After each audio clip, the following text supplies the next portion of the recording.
Mr. Ajay Tiwari.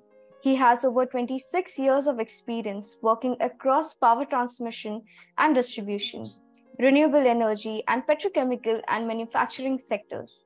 He is holding Associate Vice President Projects position in Jakson Group. He has also worked with KEC International, ACME Solar, Moser Baer Welspun. Mr. Ajay will speak about understanding why microgrids are the future. So let's welcome Mr. Ajay. So now I'm proceeding for that, especially that why that the future of the microgrids, right? So today the topic would be the microgrids in the context of the electricity and the key challenges to microgrids and question and response, right? So why the microgrid used?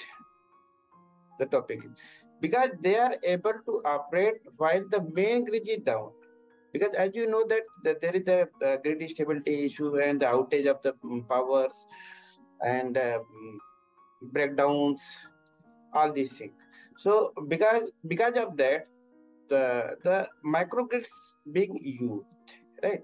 The microgrid can strengthen the grid resilience and help to mitigate the grid outage as well as disturbances, as well as a function as a grid resources to faster system response and recovery. So before proceeding to next, I would just like to, who is the founder of the microgrid? Because you know that everybody is interested about what is the microgrid and who are the founder of the microgrid and when the microgrid was implemented.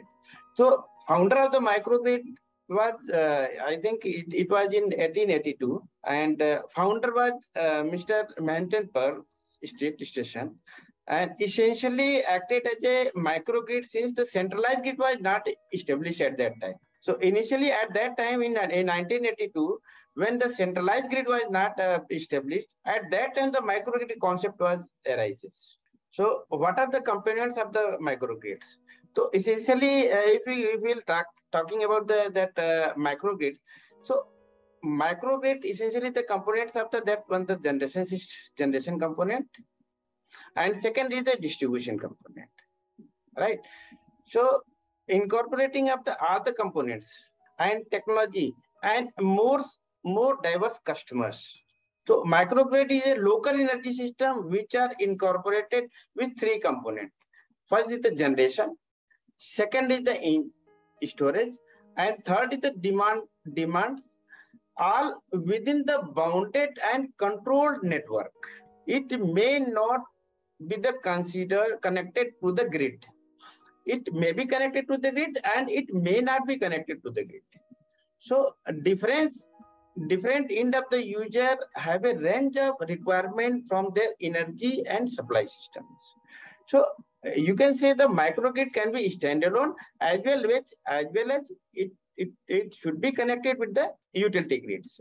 If you will talk about the principle of the microgrid, a microgrid works on the same principle connecting the distributed energy system like generators, renewable sources, solars, and battery storage systems at the end users such as homes, community, business, facility, IT sectors, etc. And if you will talk about what is the microgrid in the India, so in India, that now that implementation of the microgrid in the vast level, because as you know that there is a lot of disturbances in the grid.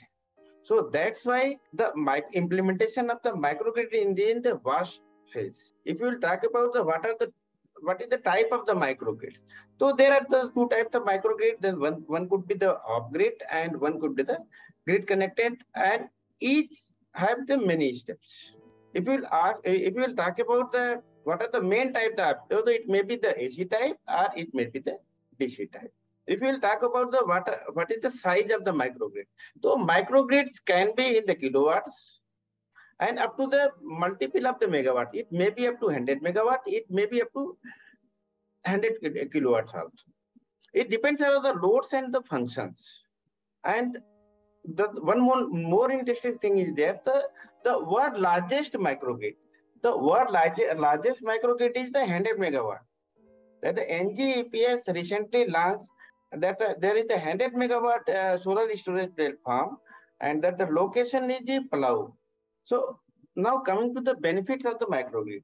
The why do microgrids matters? If we if we talk about the why the microgrids matter, it can generate, it can distribute, and it can control the power in a campus, setting a small community in a critical infrastructure, military institutions, commercials, IT sector, industrial, remote location, and Iceland.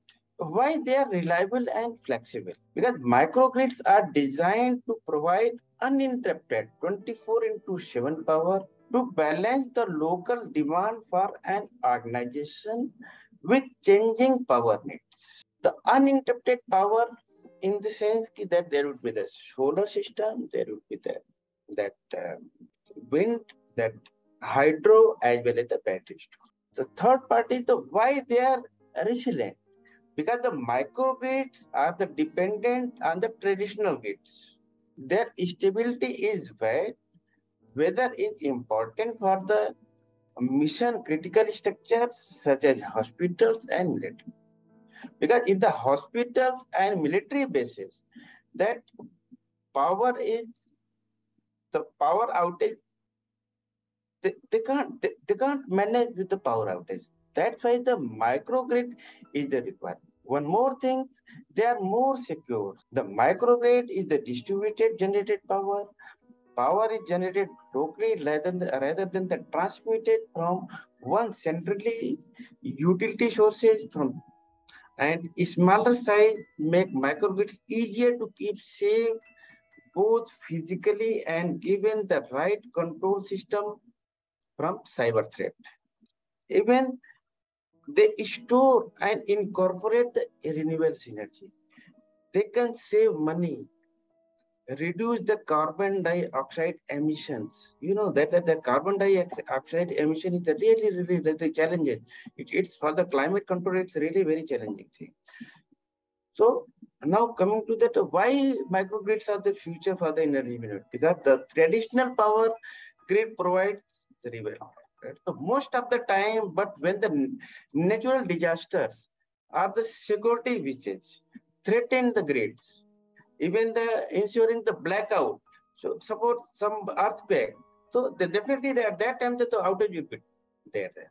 So to secure that outage, the microgrid is required. Even that the utility, though there is certain challenges in the microgrids. Implementation of the microgrids, like regulatory issues are there, the market entry and trade allowances and requirements, tariff issues are there, the interconnections rules, like some states are allowed to that net metering, and some states are not allowing the net meterings. So that is there is some that interconnection rule. Some discom is not allowing to that to installations of the that microgrids metering system. So that is the challenges now. Regarding there is some standardization issues also there, because system basic system electrical the interportability communication protocols is also there is a big issue in the microgrid system there. So that development is going on day by day. The development is going on to overcome these issues. Similarly, like the hardware, right now there is no any DC reverse grading metering systems, right? So that development is going on to implement the microgrids.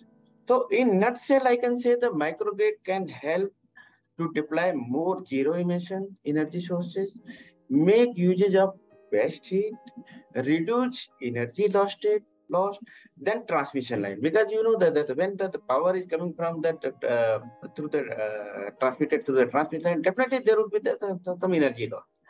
So it will help to manage power supply, demand, and improve the grid resilience to extreme weather. It will, that microgrid is also promoting to clean electricity, reliability, and relationship, complementary infrastructures.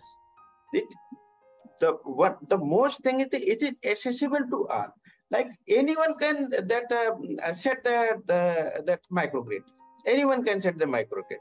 If you want to put the microgrid over the commercial complex, even at the IT sector, even if you have a small the society, So you can implement that microgrids.